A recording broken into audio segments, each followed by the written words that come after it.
We all have a personal experience of Jesus Christ. We kind of don't say it that way, but we do. And we all have a personal experience of the Roman Catholic Church. And that's what ReEngaged Ministries, which is an apostolate that I guess I founded. We've got a great team around it now. It's to help Catholics, both practicing and non-practicing Catholics, grow in a more personal relationship with Jesus Christ in the heart of the Catholic Church.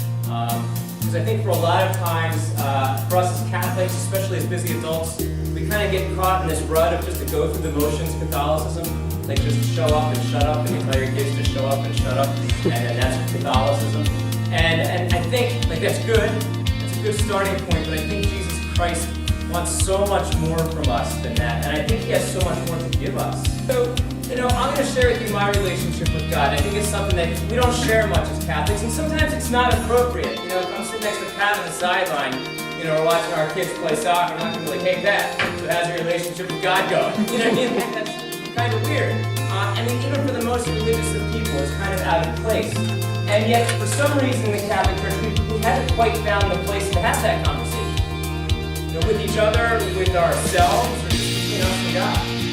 And I think it's a conversation we have to have. It's a conversation that Pope Benedict says we have to have. He says we have to ask ourselves, how is my person? You, all by yourself, are worth the death of God. To God. Think about that. You are worth the death of God. Just be in His presence. And really sit there and listen to Him. And keep your life over Him. Put Him in charge of you. And you'll know the truth. And you'll know what He says. It's not some big mystery. Like that's the whole. We receive the presence of Jesus Christ, not just when we receive it. We receive the presence of Jesus Christ when we are before Him in adoration. When we're just in the same room as the Eucharist, we're receiving the presence. When Jesus is in the tabernacle and we're in the church and we genuflect in front of Him, we are receiving the presence of Jesus Christ. You can have a conversation with Jesus Christ in the Eucharist, whether it's during adoration, whether it's receiving Jesus in the Eucharist, when you just went to the church and you just in the tabernacle and no one else is there. You can receive the presence of Jesus Christ and personally have the relationship. And I just want to be sure you hear that, so that no matter where you are in the spectrum, there's nothing stopping you from having a relationship with Jesus Christ. And Mother Teresa said, just let Him into your heart as you are, and He will do the rest. And I don't know what the rest is, and I don't know what the story is, but I'm telling you, there is nothing stopping you from having a relationship. If there's objective truth, I want to know it. And I don't want to find out on my deathbed what it is. I want to know it now. And so I was that guy who questioned everything and read everything.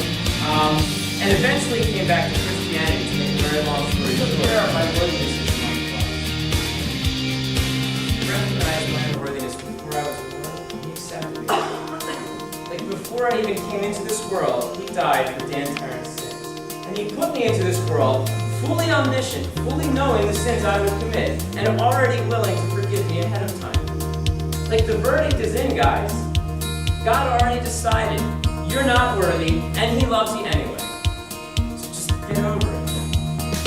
Because Catholics were so good at the I'm not worthy part. And that's true. That's grounded in truth. But we've got to encounter the fact that God loves us more than we're unworthy. And He dealt with our unworthiness. If my child is more like Christ, I'm more like Him. Because every day your child probably is. Every day God is probably becoming more like you. Not a single grace never to listen to Christ.